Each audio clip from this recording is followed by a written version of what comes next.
Mann, bist du egoistisch. Wenn wir das hören, ist es selten ein Kompliment. Ja, ich bin manchmal egoistisch auf jeden Fall, ja. Ich bin nicht der Typ dafür. Ich bin schon ein Familienmensch, der für jeden gerne was macht.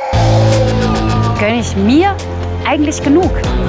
Würde man eine Statistik machen von Müttern, die nicht egoistisch waren auf Jahre, dass die eher einen Nachteil davon hatten. Wie viel Egoismus ist gut? Es ist dann gut, wenn das, was ich wirklich für meine Person will, durchsetzen kann. Und im Job? Heute sagt man sogar Obama-Geste. Ich weiß, wie das geht. Soll ich zuerst an mich denken oder ist es dann doch irgendwie zu assi?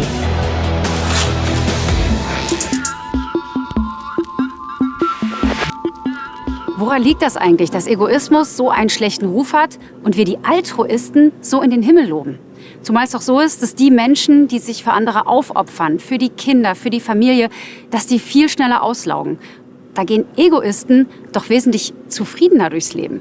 Oder? Wie finden wir jetzt die richtige Mitte, um glücklich zu sein? Bevor wir aber nach der richtigen Mitte für unseren Alltag suchen, möchte ich mir ein paar Extrembeispiele anschauen. Da kann man ja vielleicht noch was lernen.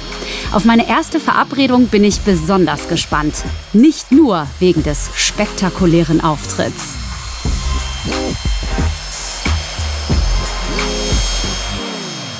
Ja, der Mann, der jetzt gerade zu uns rangerollt ist zum Flugplatz Egelsbach, ist überzeugter Egoist. Er ist ein Selfmade-Man, er ist ein Medienunternehmer, hat mehrere Bücher zum Thema Egoismus geschrieben und er sagt selbst, wir sollten alle egoistischer sein, das würde uns allen gut tun.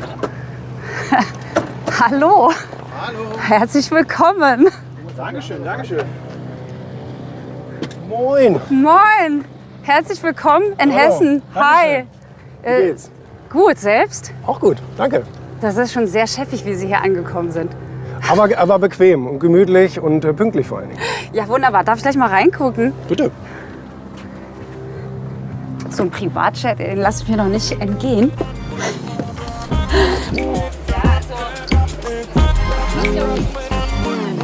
Sehr schön. Es passt ja, also dieser Auftritt passt ja schon zu Ihren Thesen, dass Sie sagen, wir alle sollten egoistischer sein, das würde uns einfach allen gut tun. Wieso ist das so? Ich glaube, dass viele Leute zu wenig auf sich selbst Acht geben. Also heute reden wir eher über so neutralere Begriffe wie Selbstliebe oder Selbstakzeptanz oder ähnliches. Achtsamkeit ist auch so ein Begriff. Achtsamkeit, Selbstachtsamkeit und all solche Dinge. Ich finde, für mich ist das alles Egoismus. Für mich ist das, dass man sich selbst auch nach vorne stellt, wichtig nimmt, sagt, was man möchte, für sein Leben einen gewissen Plan hat. Und das machen viele Menschen nicht und lassen sich so ein bisschen wie so ein Blatt im Wind rumtreiben. Das finde ich sehr schade.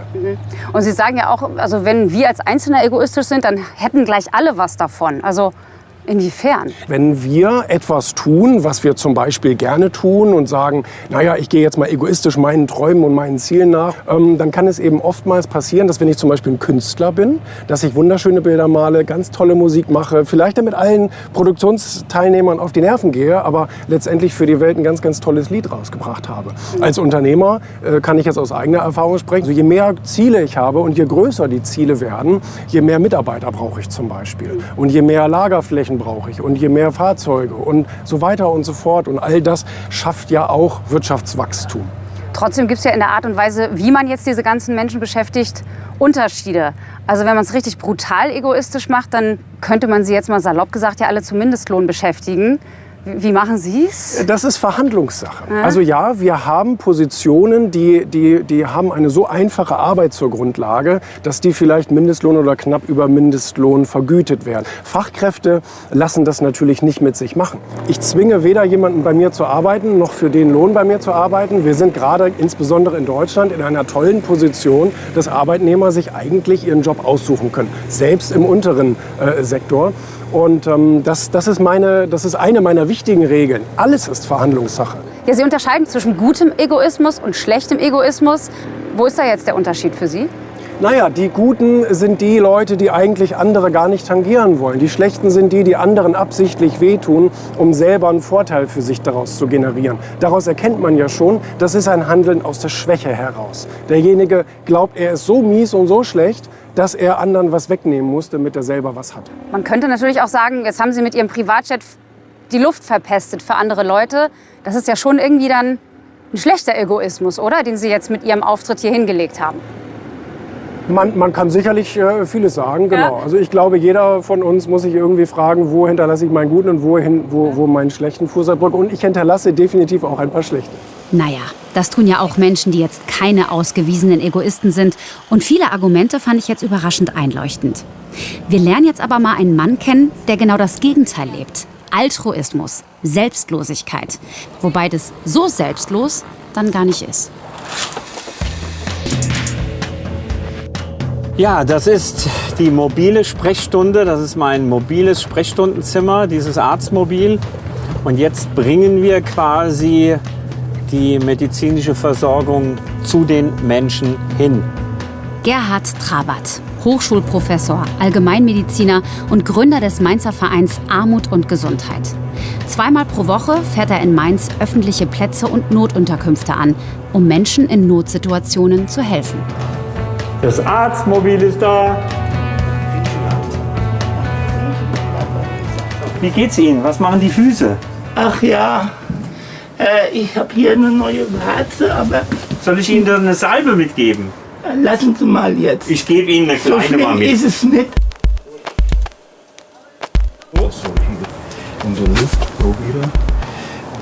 Ja, das sind lauter Hämatome.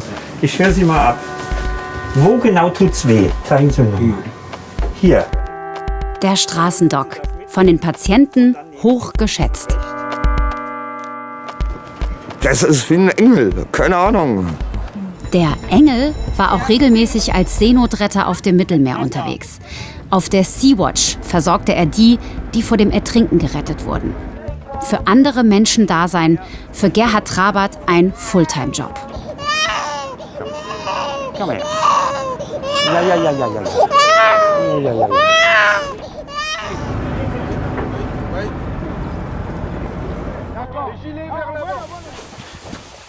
Das ist System im Chaos. Herzlich willkommen zu unserer letzten Veranstaltung.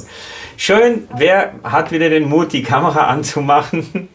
An der Hochschule Wiesbaden unterrichtet er als Vollzeitprofessor Sozialmedizin und bereichert die Lehre aus seinem Erfahrungsschatz an Begegnungen mit Menschen.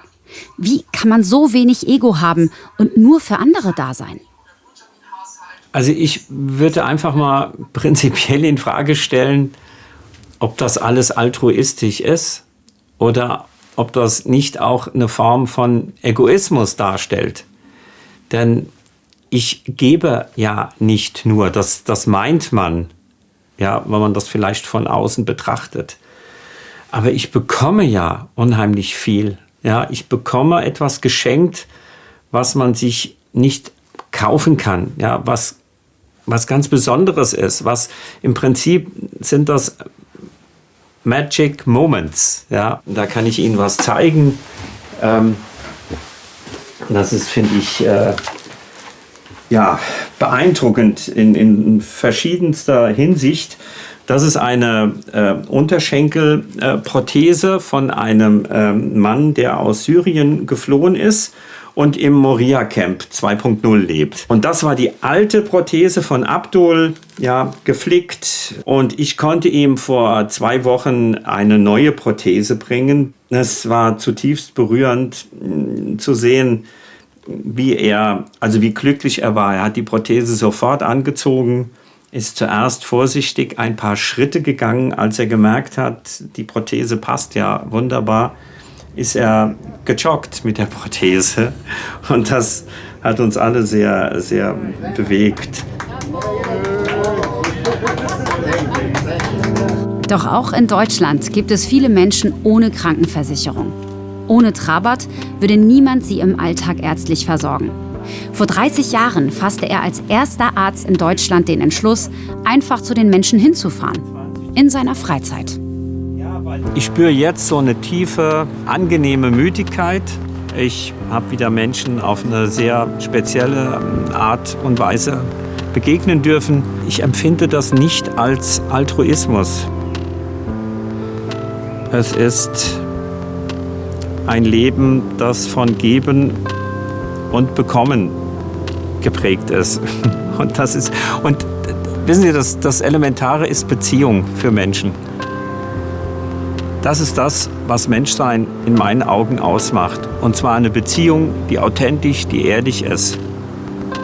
Und das gibt auch Energie für das Leben. Beziehung und Begegnung. Jetzt haben wir zwei ganz unterschiedliche Typen Mensch kennengelernt und beide sagen, so wie ich das mache, so macht es mich einfach glücklich. Aber wo zwischen diesen beiden Polen befinden wir uns jetzt? Also Menschen wie Sie und ich.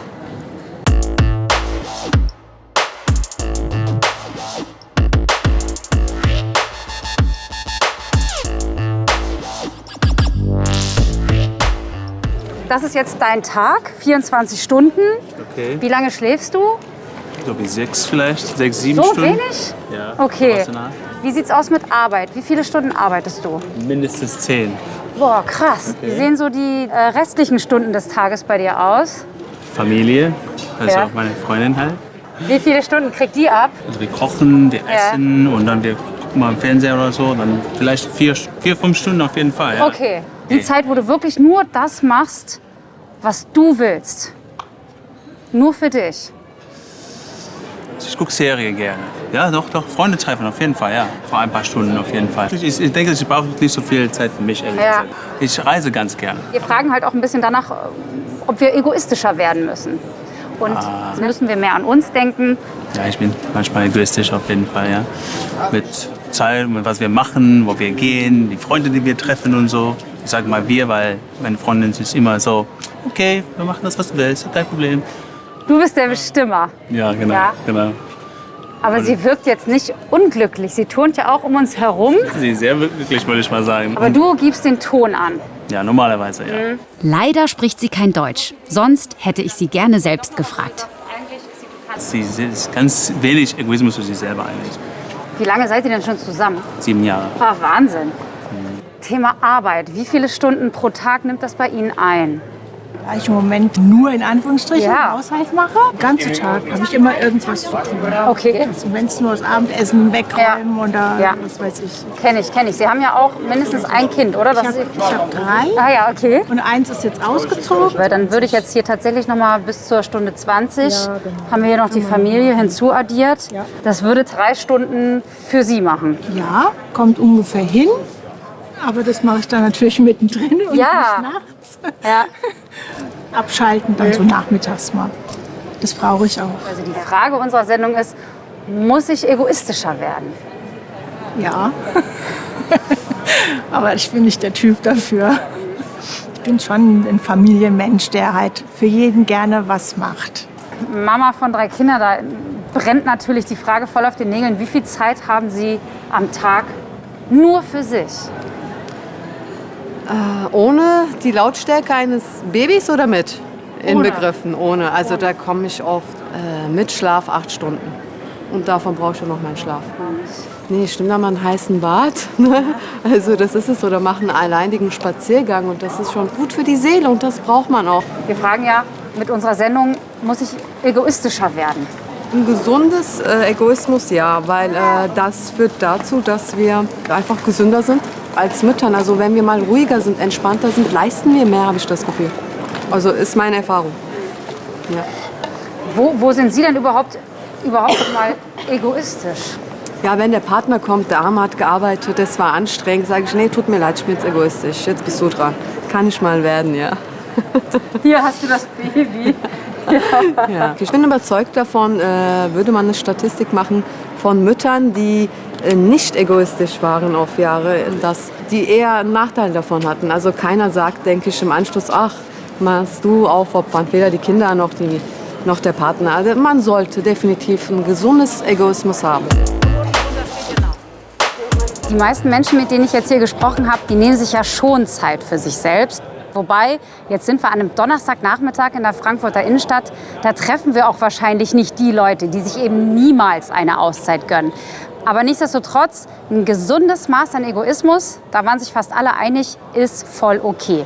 Und ich würde sogar sagen, für einen Job, für eine Karriere ist es eigentlich unabdingbar. Das will ich jetzt von der Frau, die ich jetzt treffe, mal ein bisschen genauer erfahren. Eine alte Villa in Frankfurt. Hier hat Silke Strauß ein paar Büroräume gemietet und nutzt auch die Seminarräume für ihre Workshops. Hallo Frau Tschetsch. Hi, Julia Tschetscher. Ja, hallo Frau Strauß, ich freue mich. Ja, ich auch. Wir können uns gerne hierher setzen. Ist ja echt ein super schönes Ambiente, das Sie hier für uns haben. Ja, Wie wichtig ist Egoismus für die Karriere? sehr wichtig. Wer egoistisch drauf ist, wird mutmaßlich sich wirklich richtig gut durchsetzen, für sich selbst, aber vielleicht auch für sein Unternehmen, wird wahrscheinlich Ressourcen super einsetzen können, ne? Wird sich gut verkaufen. Vielleicht auch sein Unternehmen. Ja, definitiv. Egoismus hilft. In der gesunden Ausprägung. Ne? Gibt es da Unterschiede zwischen Männern und Frauen? Oh ja. Ja, inwiefern? Also fast klischeehaft gibt es natürlich schon den Unterschied, dass Frauen auch heute noch häufig anders sozialisiert sind als Männer und mehr so in Richtung, man muss bescheiden sein. Da hilft es natürlich, gerade wenn man sich als Frau in einer Führungsaufgabe ja häufig in einer Männerwelt bewegt, auch anzusehen, was muss ich vielleicht aufsatteln und mir aneignen. Ne? Was gibt's für Tricks, damit wir auch Egoismus, Selbstbewusstsein gut ausstrahlen? Viele natürlich. Ja. Einige, die wir sozusagen im Vorfeld und besser im Verborgenen machen. Ja? Also nicht, wenn wir quasi auf der Bühne stehen. Das ist zum Beispiel, kann ich Ihnen mal vormachen, die Powerpose, ne? Die Superwoman-Pose. Ich mache die gleich mal mit, ja. Das wäre mit, also wirklich gut geerdet sich hinstellen. Ne? Nicht auf einmal, sondern mit 2 Beinen. Und die Hände in die Hüfte, Brust raus, Kopf hoch. Was passiert dann im Körper? Testosteron wird vermehrt ausgestoßen, geht in ihr Hirn und sie fühlen sich sofort selbstbewusster. Das ist zum Beispiel etwas, wenn Sie sich boosten wollen vor einem Meeting oder vor einer Rede, was man mal in der Toilette machen kann. Ja, Hauptsache es sieht keiner. Genau. Was man aber dann während eines Vortrages zum Beispiel machen kann. Ja? Also gerade bei Frauen ist manchmal die Gestik eher so eng, dass man denkt, sie möchte sich gar keinen Raum nehmen. Ne? Sie kuschelt sie so. Also einfach mal ein bisschen, ne, hier die Ellbogen mehr auseinander. Ja? Also es gibt ihrem Oberkörper einfach etwas mehr Breite, etwas Raumfüllenderes. Und wenn ich mich mit dem Publikum verbinden möchte oder mit meiner Zuhörerschaft, dann ist es sehr dienlich, wenn ich die Hände öffne. Übrigens auch ein Trick, wenn Sie in einem, ich setze mich wieder in einem langweiligen Meeting sitzen, ja, dann unauffällig die Hände öffnen, dann signalisiert das Ihrem Körper auch was. Sie öffnen sich wieder. Ne? Oder was wir alle kennen aus dem Business, heute sagt man sogar Obama-Geste dazu, weil es wird überliefert, dass Barack Obama in seinem Büro, also mit hochgelegten Füßen auf dem Schreibtisch, aber eben immer mit dieser Geste seine Ideen an sein Auditorium in seinem Oval Office verbreitet hat. Ist also eine Chefgeste. Eine machtvolle Geste. Ja, also ich weiß, wie das geht. Habe ich noch nie gemacht. Ja, vielleicht mal probieren, wie es wirkt. Ja. Ich glaube, dass es viele Menschen gibt, die auch unter egoistischen Chefs oder Chefinnen leiden. Wie gehe ich mit meinem Chef um, wenn ich merke, boah, der geht ja gar nicht. Ja, naja, es gibt tatsächlich eine Formel dafür. Ne? Konfrontation und Anerkennung auf Augenhöhe versuchen und dann aber auch zu sehen, wie komme ich weiter. Ja? Was ich meine mit Augenhöhe ist, klar zu sagen, aus meiner Rolle raus, ne, was da für mich jetzt gerade schwierig ist. Ja? Also nicht angreifend zu werden oder zu sagen, ich finde sie oder du bist hier egoistisch, ja? Sondern eher, also es gäbe vielleicht noch einen alternativen Weg, das darzustellen. Ne? Oder wenn wir das so machen, dann ist es für mich schwer, das. Ja? Also so eine Art Erklärung aus der Rolle rauszuliefern. Und das auf Augenhöhe. Ne? Also nicht gedruckst oder, ja, sondern sozusagen dem anderen auch zeigen, ja, ich habe auch Respekt verdient. Ich glaube, das ist gar nicht so einfach, wenn man mit jemandem zusammenarbeiten muss, der viel mehr oder auch viel weniger egoistisch ist als man selbst.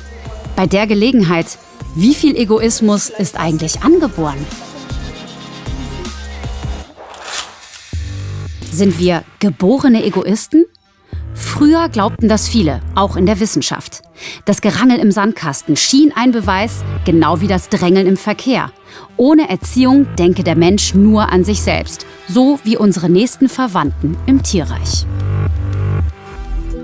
Doch Babys sind keineswegs rein egoistisch, sagt die Psychologin Anne Böckler-Rettig. Das zeigen Versuche mit Kleinkindern. Diese Videos erbrachten spektakuläre Belege für Altruismus bei Kindern. Die haben gefunden in ihren Versuchen, dass schon kleine Kinder im 2. Lebensjahr völlig spontan, also ohne aufgefordert zu werden, anderen Menschen helfen. Und nicht nur Menschen, mit denen sie verwandt oder bekannt sind, sondern auch fremden Menschen zu helfen. In unterschiedlichen Versuchen mit verschiedenen Kindern war das Ergebnis immer gleich. Wenn dem Forscher eine Wäscheklammer runterfällt, hebt das Kind sie auf und reicht sie ihm. Und auch in anderen Situationen zeigten die Kleinen spontane Hilfsbereitschaft. In diesem Experiment kann der Forscher einen Schrank nicht öffnen. Weil er keine Hand frei hat, öffnet ihm das Kind die Schranktür. All das ohne Anleitung oder Belohnung. Diese Befunde wurden dann interpretiert von den Autoren als Hinweis darauf, dass Hilfsbereitschaft auch eine angeborene Komponente hat. Diese Fähigkeit zu altruistischem Verhalten muss entwicklungsgeschichtlich sehr alt sein. Älter als die Menschheit. Denn in Versuchen sind Schimpansen genauso hilfsbereit. Für die Forscher ist deshalb klar, Empathie und prosoziales Verhalten gab es schon bei unseren gemeinsamen Vorfahren. Aber wieso sind dann manche Menschen trotzdem so egoistisch? Weil wir neben der Gabe zum Altruismus auch die Fähigkeit haben, unsere eigenen Bedürfnisse durchzusetzen. Egoistisch zu sein. Und beide Anlagen können wir im Laufe unseres Lebens weiterentwickeln. Diese Prädispositionen machen natürlich noch nicht aus, wie wir uns im Laufe unseres Lebens in verschiedenen Situationen verhalten werden. Menschen sind unglaublich lernfähig. Also Kinder bleiben bis ins Jugendalter hinein sehr, sehr lernfähig und wir bleiben das als Erwachsene auch darüber hinaus. Es sind also weniger die Gene, sondern Vorbilder und Erziehung, die uns charakterlich prägen. Und schließlich beeinflusst uns jede Situation. Wenn wir uns etwa wertgeschätzt fühlen, sind wir altruistischer. Wir stellen uns das häufig so vor, dass ausgesprochene Rücksichtslosigkeit auf der einen Seite und heiligenähnlicher Altruismus auf der anderen Seite stehen und dass sich eine Person auf diesem Spektrum verortet und da immer bleibt. Das ist nicht ganz so. Doch nicht nur äußere Einflüsse verändern unser Verhalten. Wir können es auch selbst beeinflussen. Anne Böckler-Rettig untersucht, wie sich soziales Handeln trainieren lässt. Das sei möglich, besonders effektiv durch Meditation. Dabei gehe es nicht darum, sich bewusst gute Taten vorzunehmen, eher um eine empathische Grundhaltung. Wer Mitgefühl trainiert, verhält sich danach altruistischer. Das funktioniert, weil sich die beteiligten Hirnareale auch bei Erwachsenen noch verändern können. Die Veränderungen lassen sich im MRT beobachten. Diese Meditationen, über die wir da sprechen, die zielen darauf ab, wirklich aktiv zu trainieren, anderen Menschen mit Mitgefühl, mit Wohlwollen zu begegnen beispielsweise und dem Leben mit Dankbarkeit, mit Aufgeschlossenheit zu begegnen, positive emotionale Grundhaltung zu haben. Und diese Grundhaltung kann man trainieren. Kann man sich vorstellen wie ein Muskel, den man durch wiederholte Benutzung stärkt. Das gute altruistische Beispiel kann dann Vorbild sein für andere Menschen. Unsere Konkurrenzgesellschaft könne das gut gebrauchen, findet Böckler-Rettig.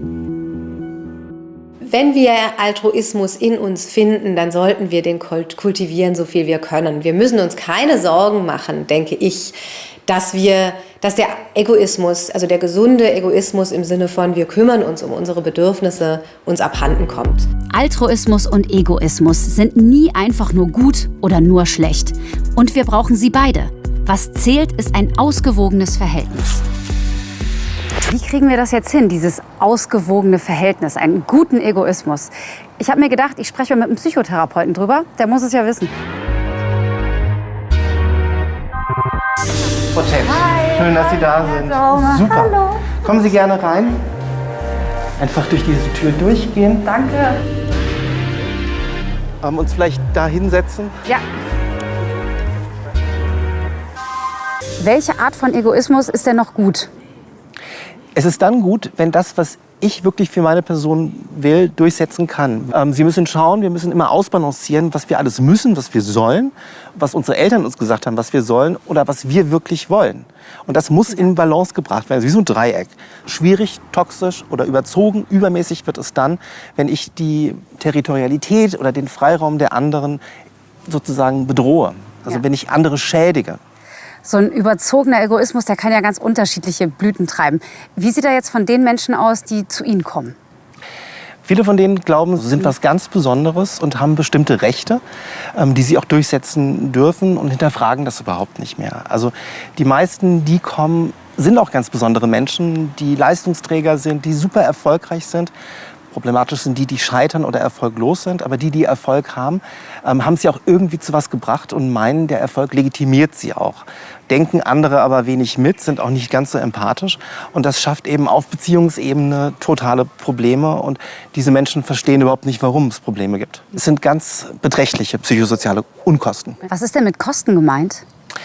Oft Herz-Kreislauf. Also der Egoist ärgert sich über jeden Mist. Er ist total aufgeregt, Suchterkrankung, Mobbing, dass man nicht gemocht wird, dass man immer wieder aneckt. Ja, so ein sozialer Leidensdruck also. Ja. Hätte ich jetzt gar nicht gedacht, dass der Narzisst bzw. Egoist gemobbt wird. Ich hätte gedacht, er ist eher der mobbt. Das kann beide Stile und beide Dimensionen haben. Je nach Erfolg, ob er erfolgreich ist, ob er gescheitert ist. Aber ganz viele Egoisten oder Narzissten werden uns geschickt vom Kardiologen.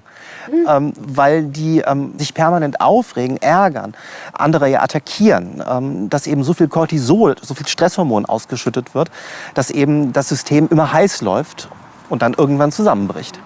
Und was genau ist das Ziel? Also wenn wir jetzt noch mal bei diesem Egoismus bleiben, was machen Sie mit denen? Das Ziel ist tatsächlich, erstmal eine gute Beziehung hinzukriegen. Dann kann man langsam an den Schemata arbeiten, also an den Grundüberzeugungen aus der Vergangenheit und kann die eigentlich ganz gut bearbeiten. Was man nicht schafft in keiner Therapie, ist, diese Schemata zu löschen. Also man kann sie hemmen, man kann sie bewusst steuern, aber man kann sie nicht löschen. Dieser krasse Egoismus, er soll also nicht komplett weg. Er soll gehemmt werden in dieser überzogenen Form. Und sie jetzt zum Altruisten zu machen, ist auch nicht das Gelbe wird vom nicht Ei. funktionieren. Ja. Also es ist die Extreme sind zu stark einfach. Sie haben ja auch Paare therapiert. Woran merken Sie, dass, wenn es jetzt in der Beziehung nicht gut läuft, dass es tatsächlich an einem ungesunden Egoismus liegt? Am Beziehungskonto.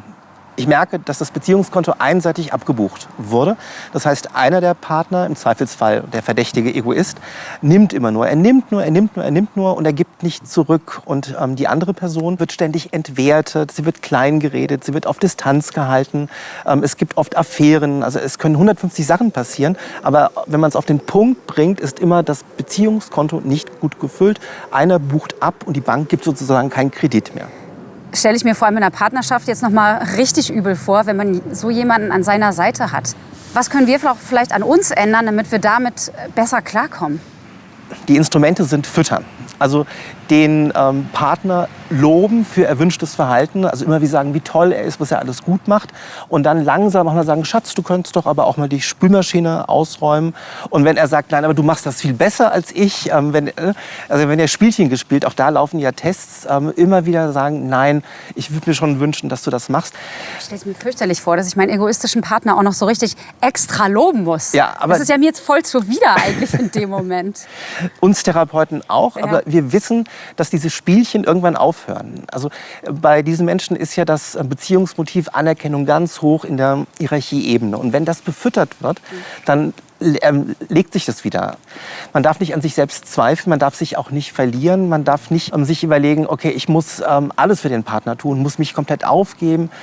Das ist ein Problem, weil wenn man das tut, wird man langweilig für den Egoisten, weil der will sich ja auch reiben, also der will ja ein Gegenüber haben. Und man muss schon seinen Selbstwert sozusagen stabilisieren und das ist manchmal gar nicht so einfach. Vielen Dank.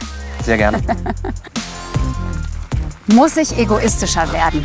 Mit der Frage bin ich ja heute losgezogen. Jetzt habe ich auch schon wirklich viele spannende Argumente gehört. Aber mich interessiert natürlich auch eure Meinung zum Thema. Schreibt uns eure Kommentare hierhin.